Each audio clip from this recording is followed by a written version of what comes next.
En casa de Herrero. Es Radio.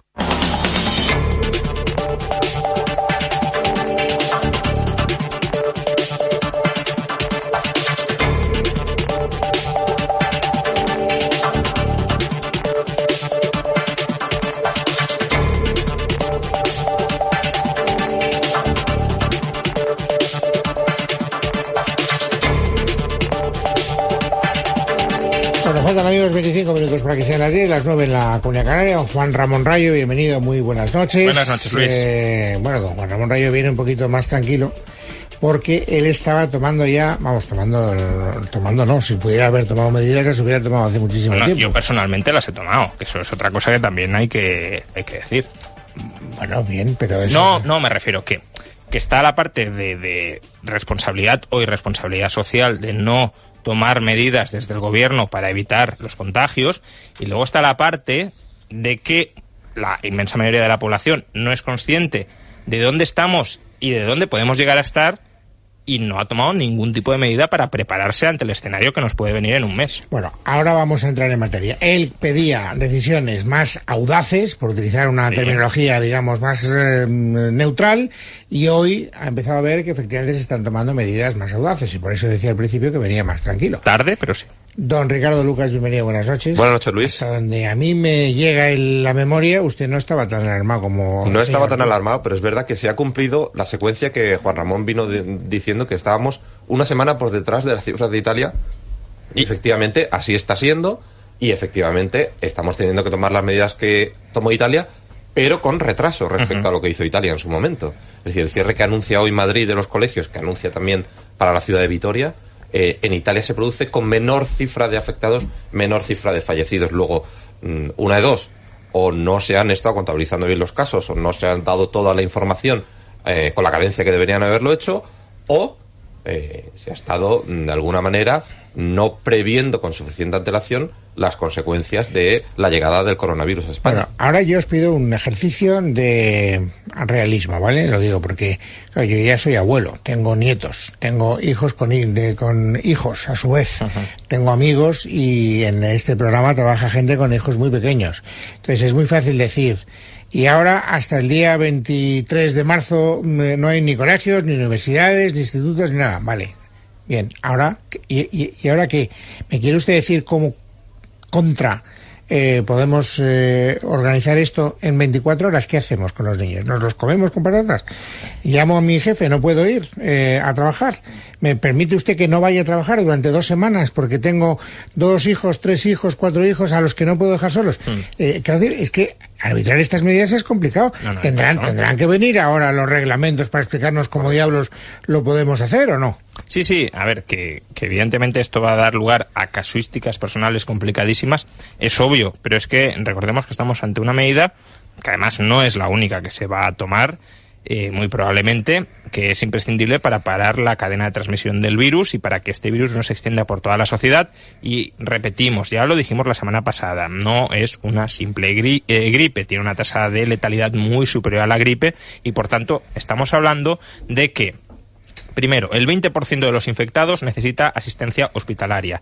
No tenemos red de hospitales suficientes para atender a toda la gente que puede llegar a infectarse y, en consecuencia, requerir asistencia hospitalaria. En Italia ya se están enfrentando a esa problemática y ya están habilitando protocolos para, digámoslo a las claras, porque así lo dicen ellos, dejar morir a la gente mayor y priorizar a los jóvenes en el hospital. Van a priorizar a los que tienen más probabilidad de supervivencia, y como la gente mayor tiene menos, la dejarán morir sin entubar en las UCIs. Eso es lo que está pasando ahora mismo en Italia, con un sistema sanitario desbordado por doble motivo: no hay camas, y segundo, uno de los principales víctimas de la infección son los propios profesionales sanitarios. En Cataluña, 1 de cada 4 infectados son médicos. Eso significa que el coronavirus no solo colapsa los hospitales, sino que debilita el personal. Si nos quedamos sin personal y sin camas, pues imaginemos el colapso. Entonces, esto hay que frenarlo, es decir, hay que pararlo o al menos ralentizarlo para que no colapse el sistema sanitario, para poder absorber a lo largo del tiempo una mayor cantidad de pacientes. No es lo mismo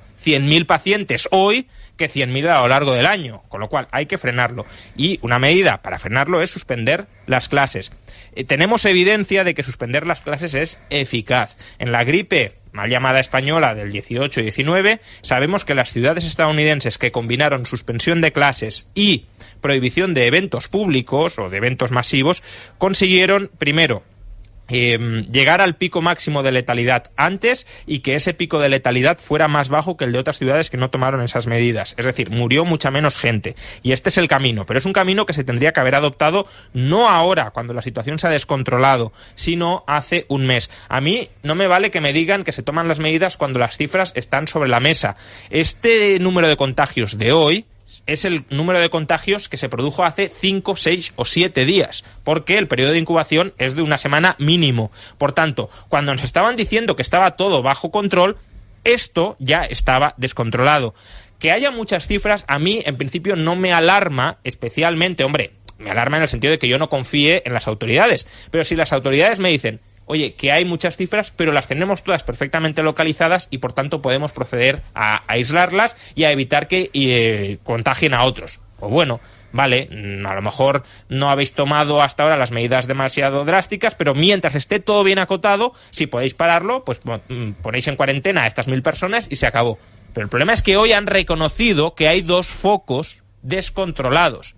Y uno de esos 2 focos, en los que han perdido el control, que ya no saben los contagios locales por dónde van ni nada, y uno de esos 2 focos no es una pequeña ciudad de provincias, es la Comunidad de Madrid, con más de 6 millones de habitantes. Es decir, que estamos hablando de el motor económico de España, uno de los sitios más poblados de España donde han perdido el control. Pues hombre, han tenido una gestión deficiente tanto en la comunicación como en las medidas que han adoptado. Y un elemento más, la Comunidad de Madrid ya está empezando a trasladar casos a otras regiones. Recordemos que la única región que hasta hace el domingo sobrevivía sin contagios, que era Murcia.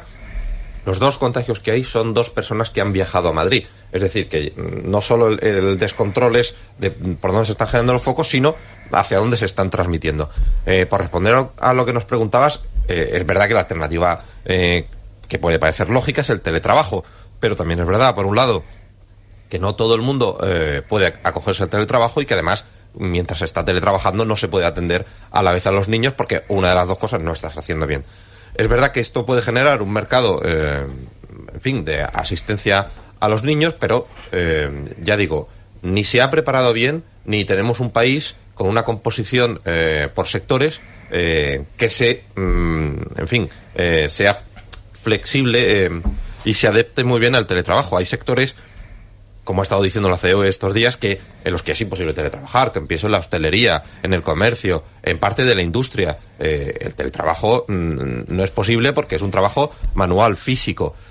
Otros países como Alemania están mucho más preparados. Recordemos que Alemania, desde el año 2003, tiene una cosa que se llama la Agenda 2010, que aprobó el gobierno Schröder, que permite a las empresas reducir las horas de trabajo y por tanto el salario de sus empleados, y a cambio la Seguridad Social lo compensa durante un tiempo, siempre que se cumplan unas determinadas condiciones. Es decir, Alemania, que ha anunciado hoy que va a dedicar 3.000 millones de euros al año a paliar los efectos del coronavirus, está preparado, pero no está preparado de hoy, está preparado desde hace 10 años para este tipo de situaciones. Por eso la caída del paro fue mucho menor, o sea, el aumento del paro fue mucho menor en Alemania durante la crisis, y por eso esta crisis Alemania seguramente la va a soportar mejor que nosotros, y eso que está mucho más expuesto por ser una potencia exportadora. Por tanto, tenemos un mercado laboral poco preparado para el teletrabajo, tenemos pocas soluciones que se están dando para las familias que tienen que acoger a los niños en sus casas a partir del miércoles, que recordemos que son 1,5 millones de niños, 1,5 millones de niños, es una barbaridad.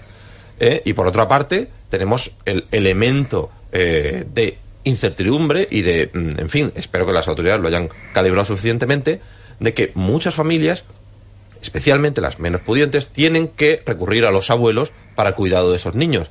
Y los abuelos son la principal población de riesgo en esta enfermedad.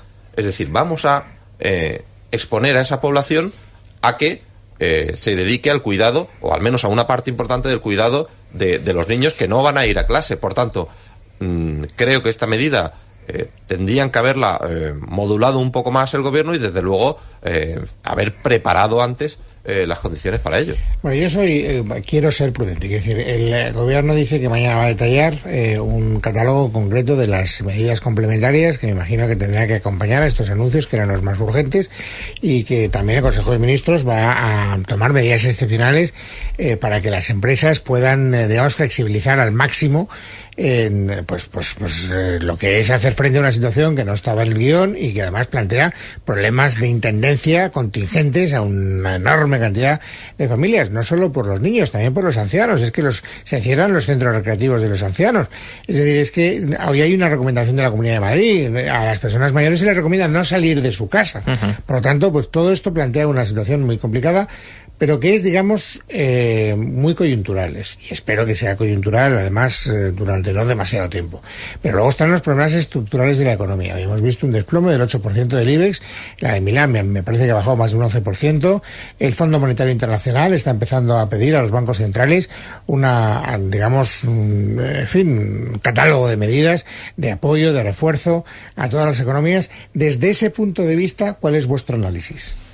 A ver, claramente lo que ha sucedido hoy en los mercados es que los inversores están empezando a tomar, se están empezando a dar cuenta, en función de cómo los gobiernos europeos han sido incapaces de controlar la epidemia, que el nuevo foco de desplome, de colapso de la economía global ya no es China, que se ha colapsado, sino que es Europa. Y posiblemente Estados Unidos. Y como esto se puede prolongar bastantes meses, además, hay un riesgo añadido, que es el riesgo de colapso financiero. Todas estas empresas, los problemas de intendencia personales que estabas mencionando son muy complicados y no quiero minimizarlos, pero el gran riesgo al que ahora se enfrentan nuestras economías conforme se vayan parando, conforme se vayan paralizando, es todas aquellas personas que están endeudadas y que pagan sus deudas no porque tengan mucha liquidez acumulada, sino con los ingresos que reciben mes a mes, ¿cómo pagan sus deudas? Y si no pagan sus deudas, ¿a eso cómo se le llama? Se le llama suspensión de pagos o se le llama quiebra. Y si una empresa suspende pagos, por un lado, la empresa desaparece o la empresa se tiene que reestructurar mucho y hay mucho desempleo, pero es que por otro también daña al sistema financiero, que es acreedor y por tanto deja de cobrar y se experimenta pérdidas. Y no olvidemos que supuso un colapso del sistema financiero hace 10 años. Pues supuso una crisis como la que no hemos experimentado en 40, 50 años. Esta crisis que viene, y yo la semana pasada hablaba de recesión, y creo que cada vez es más evidente que va a haber recesión, por mucho que se siga negando.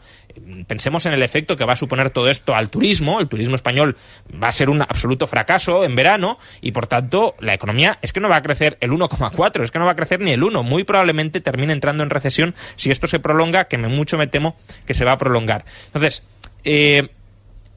esta crisis no va a ser tan grave como la anterior, o al menos si no hay desórdenes sociales mayores y demás, pero en principio no lo será, porque en la anterior había que corregir muchísimas cosas de la economía. Ahora no hay que corregir tanto. No es que la economía esté mal, es que ha venido un shock de fuera y ha parado la economía y la economía está endeudada y, por tanto, si para, no puede pagar las deudas, pero la economía en sí está bien. Eso contribuye a ser algo más optimistas de lo que podíamos serlo hace 10 años, donde la economía estaba hecho en unos zorros, había un problema de sobreinversión inmobiliaria enorme y, por tanto, no era fácil de remediar. Ahora, ¿que pueden venir consecuencias muy graves? Sin duda. Y esto es lo que se empieza a reflejar en la bolsa. Y además todo esto puede tener derivadas políticas. Si la bolsa sigue así, pues Trump es muy probable que pierda la presidencia. ¿Y quién reemplaza a Trump? Afortunadamente parece que Biden va en cabeza, no Sanders, pero aún no es seguro.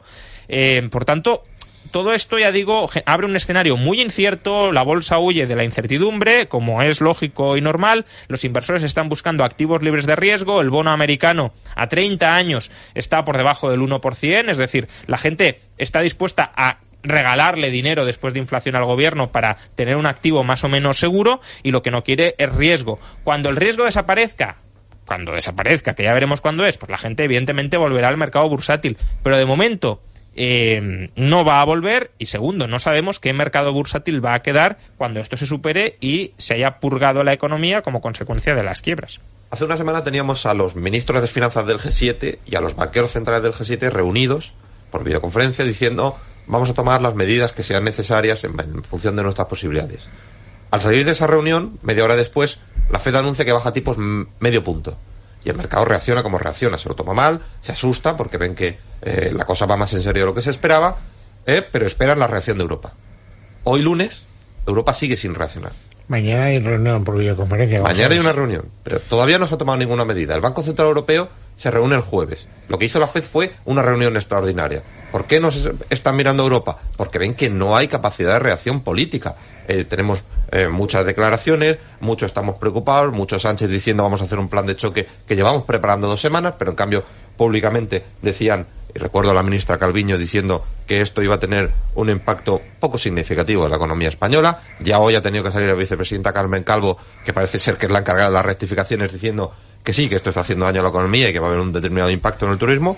Pero como digo, mientras el FMI pide medidas sustanciales específicas, fiscales, monetarias, financieras, habla incluso de transferencias directas de efectivo a la gente, subsidios salariales, reducción de impuestos. ¿Qué está haciendo Europa? A día de hoy, nada. Muchos estamos reunidos, muchos estamos preocupados. Solo el gobierno italiano ha anunciado medidas, porque la situación en Italia empieza a ser muy preocupante, con medio país paralizado, y el gobierno italiano sí que ha anunciado 4.000 millones de euros de medidas. Hoy el gobierno alemán ha dicho que va a invertir 3.000 millones de euros al año. El resto no está haciendo nada. Y por ponerlo un poco en situación, en un país como España, que ya ha superado la barrera de los 1.000 afectados, ya digo, mañana se reúne el Consejo de Ministros y esperamos un plan de choque. Y hoy hemos visto medidas como el cierre de colegios. En un país pequeño, pero también muy dependiente de Italia, como es Albania, me contaban hoy que ya el gobierno ha anunciado todo este tipo de medidas con el primer contagio. Es decir, intentan tener una cierta previsión de por dónde viene la enfermedad, cómo se ha comportado en nuestros países, pero en Europa las hemos estado viendo venir. Por tanto, el mercado nos está castigando porque ve que cuando empiece a aflorar todas las cifras de la enfermedad que no hemos tenido, cuando empiece a aflorar el impacto de la economía, que se nos está parando el sector servicios, se nos está parando, por supuesto, el turismo, y va a empezar a pararse la producción en las fábricas, Europa se va directamente a la recesión. Yo además, porque bueno, la semana pasada ya alertábamos de algunas cosas que pueden pasar, y han pasado, pero creo que la ciudadanía todavía no es ni de lejos consciente de lo que puede llegar a pasar. Y conviene también que lo aclaremos y que la prevengamos. No porque tenga que pasar necesariamente, pero sí vemos la experiencia de otros países, qué ha sucedido y, por tanto, que es muy probable que se reproduzca en este país. Lo primero, no esperemos a corto plazo, aunque estas medidas tengan éxito, un frenazo de los nuevos contagios. Ya lo he dicho antes, los contagios de hoy son los que se produjeron hace 7 días. Por tanto, durante toda esta semana y parte de la siguiente vamos a seguir viendo los contagios que se han producido antes de adoptar estas medidas. Bien, pues perfectamente vamos a llegar a 2.000, 3.000, 4.000 o 5.000 contagiados. Habrá que verlo. Además, mucho me temo que estas medidas no van a ser suficientes. Son un primer paso, pero no son ni de lejos suficientes. El primer ministro italiano acaba de decretar la cuarentena de todo el país, no solo de las zonas de riesgo, sino de todo el país. Y mucho me temo que vamos por esa dirección. Ahora mismo no se ha decretado una cuarentena en Madrid, pero probablemente la semana que viene se decrete, y cuando ya esté todo el país contaminado, pues entonces se cerrará todo el país. ¿Pero qué quiere decir la cuarentena de todo el país? Perdona, ¿el alcance de esa expresión a dónde llega? Todavía ¿Cierre de fronteras?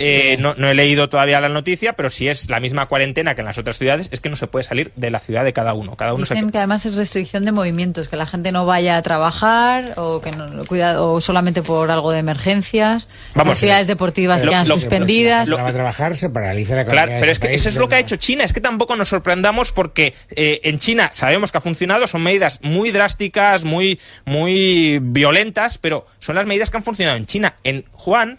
¿Estás hablando de cerrar los comercios? Sí, de cerrarlo todo. Pero vamos a ver.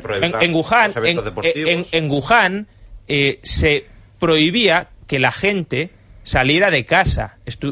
Solo se permitía que salieran 1 hora cada 2 días para hacer la compra, y una persona por familia. Evidentemente hay ciertos servicios básicos que sí se permiten para que pues haya alguien en la tienda atendiendo, pero en general el país se cierra, y eso es lo que aún hay que ver el desarrollo porque es que está compareciendo Conte ahora mismo y no sé exactamente la extensión del cierre nacional, pero es lo que ha decretado y es a lo que vamos camino aquí.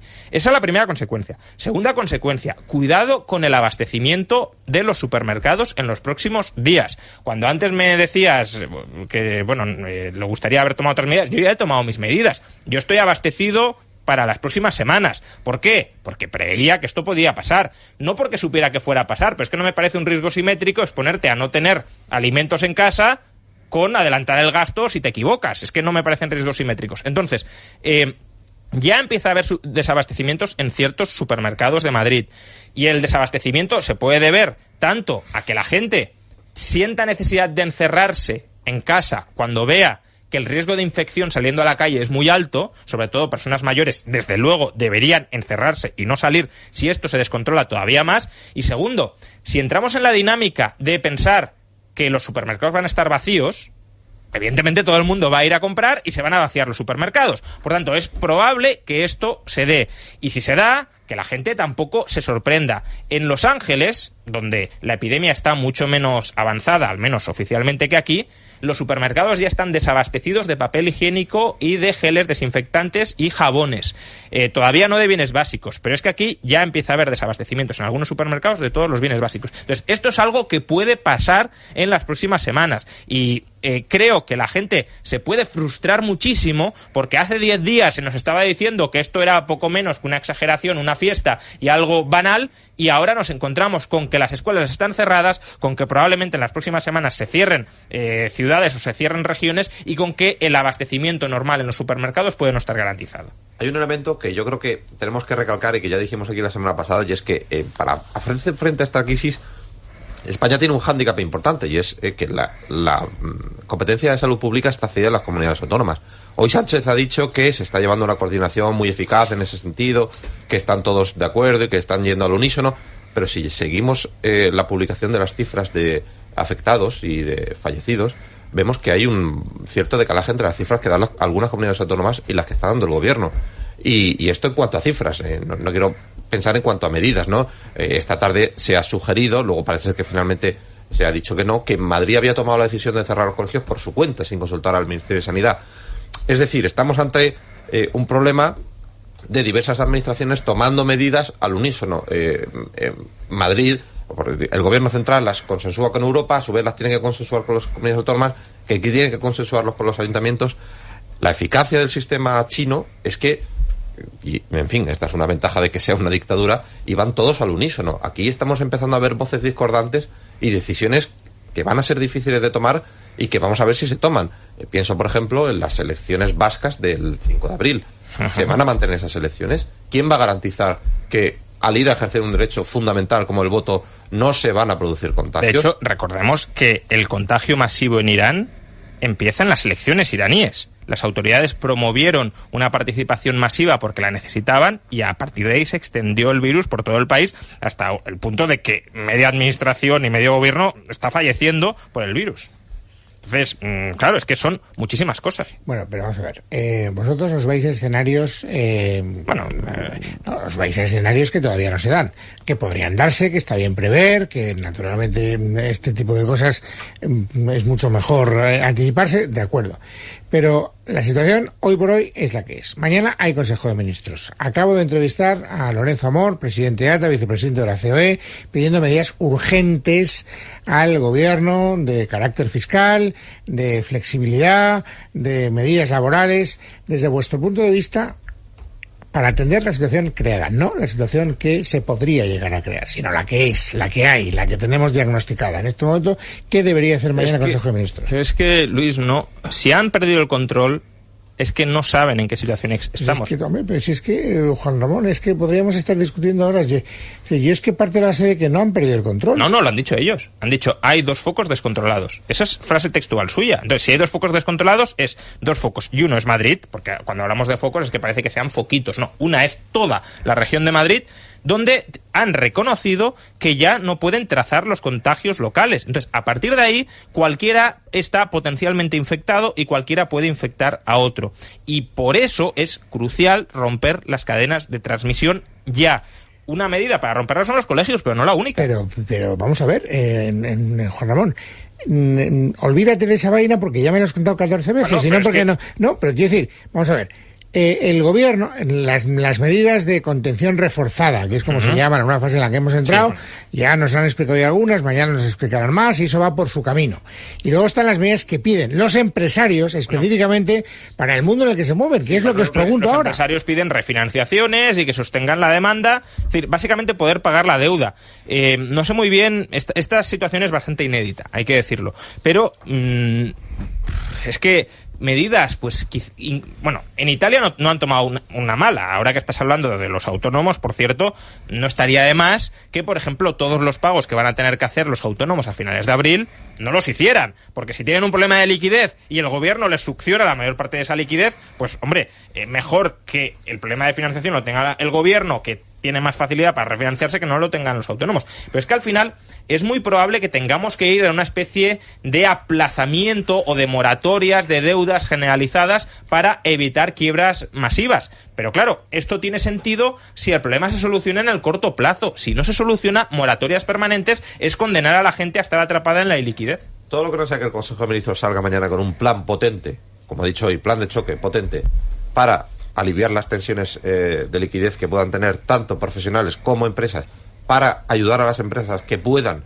a que implanten el teletrabajo de verdad, para ayudar a las familias de alguna manera a que puedan asumir la circunstancia en las zonas en las que se va a poner en marcha de tener que tener a los niños en casa, a los ancianos en casa, es decir, facilitar las tareas de ayuda, de dependencia, etcétera, etcétera, será decepcionante. El gobierno no puede decirnos hoy que la situación se ha descontrolado en 2 focos, no puedes decirnos que está viendo medidas y no tomar ese tipo de medidas que le están pidiendo a las empresas, no por capricho, sino porque si no se nos cae la economía. Es verdad que puede ser una crisis en V y una situación episódica, pero no sabemos cuánto va a durar ese episodio. Lo ideal, o lo que algunos dicen, es que será 3 meses, pero si se va a más tiempo, vamos a tener un problema serio. Entonces, el gobierno, que no ha estado reaccionando como debería hasta ahora, tiene que reaccionar, y tiene que reaccionar en serio.